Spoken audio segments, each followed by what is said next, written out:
اسرائیل کے لبنان میں سائبر حملے، حزب اللہ کا بھی سے ہونیوں کو بھرپور جواب دینے کا اعلان، حملے کو موجودہ جنگ میں سب سے بڑی سیکیورٹی کی ناکامی قرار دے دیا۔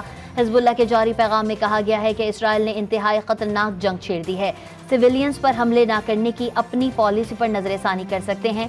سائبر حملوں سے بنیادی انسانی حقوق کی خلاف ورزی ہوئی ہے، ظالم اور مجرم سے ہونی ریاست اب ہمارے بھرپور جواب کا انتظار کرے۔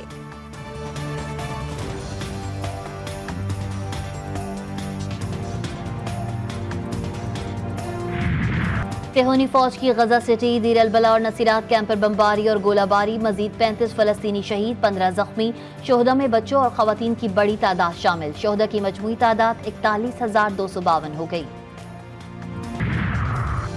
مسلم امہ کے اتحاد کی جتنی ضرورت آج ہے اس سے قبل کبھی نہیں تھی۔ اسلام دشمن قوتیں مسلمانوں کو لڑانے کی سازشیں کر رہی ہیں۔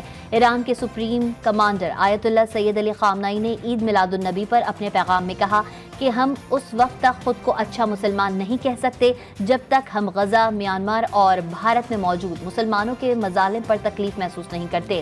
ایرانی سپریم کمانڈر کے بیان پر بھارتی حکومت چراغ پا ہو گئی۔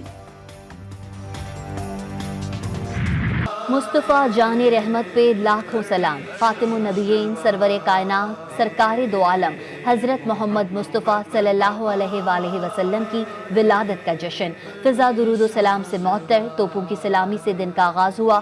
وفاقی دارالحکومت میں 31 اور صوبوں میں 21 توپوں کی سلامی دی گئی۔ وزیر اعظم شہباز شریف نے اسلام آباد میں سیرت النبی کانفرنس سے خطاب کرتے ہوئے کہا، عظیم ہستی کی ولادت پوری کائنات کو بدلنے کا دن تھا۔ معاشرے میں گالم گلوچ اور نفرت جیسے رویے لمحہ فکریاں ہیں۔ تعلیمات نبوی کی روشنی میں ان منفی رویوں کا خاتمہ کرنا ہوگا۔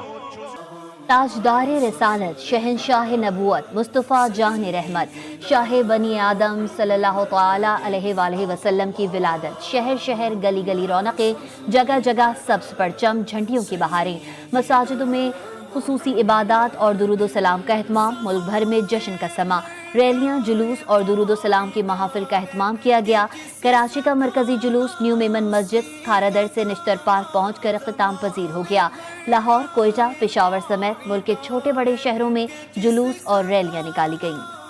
افغان قونصلیٹ کے عہدیداروں کی جانب سے بد تہذیبی اور سفارتی اصولوں کی سنگین خلاف ورزی، افغان قونصلیٹ کے عہدیداروں کو وزیر اعلیٰ خیبر پختونخوا علی امین گنڈاپور نے آج رحمت للعالمین کانفرنس میں شرکت کی دعوت دی تھی۔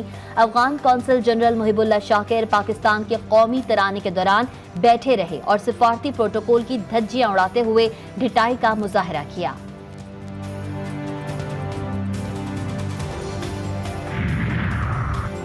آئینی ترامیم کا بل مؤخر ہونے کے باوجود سیاسی گہما گہمی جاری، سابق صدر و پی ٹی آئی رہنما ڈاکٹر عارف علوی مولانا فضل الرحمان سے ملاقات کے لیے ان کی رہائش گاہ پہنچ گئے۔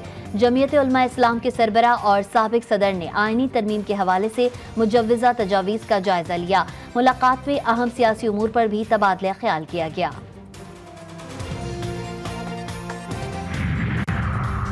بلاول بھٹو کہتے ہیں پیپلز پارٹی عدالتی اصلاحات کی حامی ہے، ہمارے پاس اسمبلی میں 2/3 اکثریت نہیں ہے۔ پی ڈی ایم کے دور میں 63A کا غیر آئینی فیصلہ دیا گیا، غلط فیصلے کے ذریعے ارکان پارلیمنٹ کے ووٹ کا حق ختم کیا گیا۔ چیئرمین پیپلز پارٹی کا مزید کہنا تھا کہ کوشش کر رہے ہیں میثاق جمہوریت کے تحت کیے گئے وعدے پورے کریں، آئینی عدالت سے متعلق اپنا ڈرافٹ تیار کر رہے ہیں۔ میڈیا میں سامنے آنے والا ڈرافٹ مکمل درست نہیں، کوشش ہوگی جے یو آئی سے مل کر مشترکہ ڈرافٹ سامنے لے آئیں۔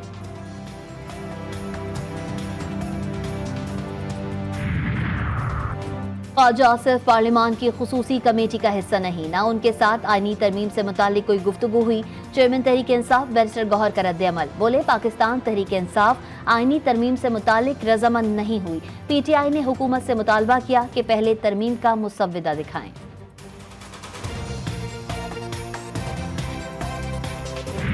آئینی ترمیم کرنے والوں کو شرم آنی چاہیے، پہلے پارلیمنٹ میں پھر عدلیہ میں ان کو شکست دیں گے، ان کو کامیاب نہیں ہونے دیں گے۔ وزیر اعلیٰ خیبر پختونخوا علی امین گنڈاپور کی میڈیا سے گفتگو، بولے انہوں نے سوچا کیسے کہ یہ جمہوریت کے ہوتے ہوئے ایسا بل لائیں گے۔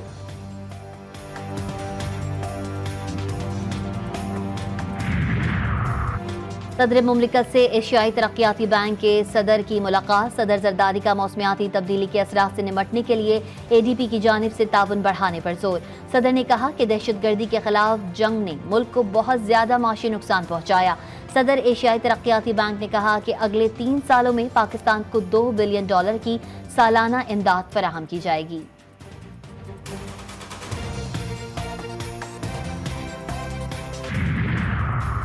پاکستان روس سے سستا تیل اور LNG کی خریداری کے لیے تیار۔ ذرائع کے مطابق روس کے نائب وزیر اعظم الیگزے اورچک کی سربراہی میں وفد پاکستان پہنچے گا۔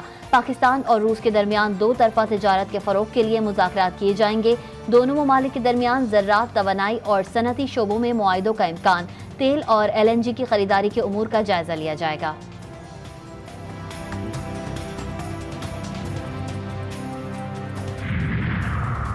مانسیرا میں لڑکی کو اغوا کرنے کی کوشش، مزاحمت پر ملزمان نے فائرنگ کر کے والد اور بھائی کو قتل کر ڈالا۔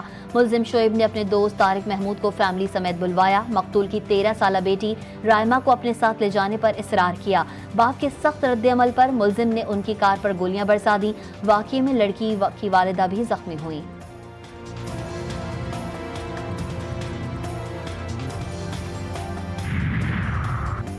کراچی کے گلشن حدید میں تاج پیٹرول پمپ کے قریب خوفناک حادثہ، 2 افراد جاں بحق، شناخت بلال اور شہزاد احمد کے ناموں سے ہوئی، لاشیں جنہیں اسپتال منتقل۔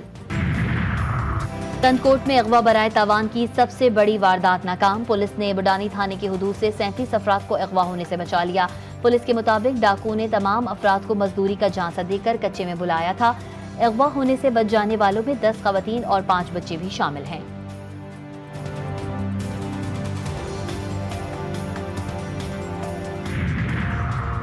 بھارت نے چین کو شکست دے کر 5ویں بار ایشین ہاکی چیمپئنز ٹرافی کا ٹائٹل جیت لیا۔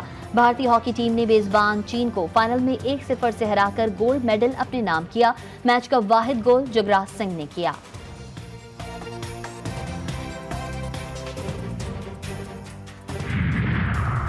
Asian hockey champions trophy 2024 Pakistan نے ایونٹ میں تیسری پوزیشن حاصل کر لی۔ ساؤتھ کوریا کو 2 کے مقابلے 5 گول سے شکست۔ پاکستان کی جانب سے سفیان خان اور شاہد حنان نے 2 گول اور رومان نے 1 گول سکور کیا۔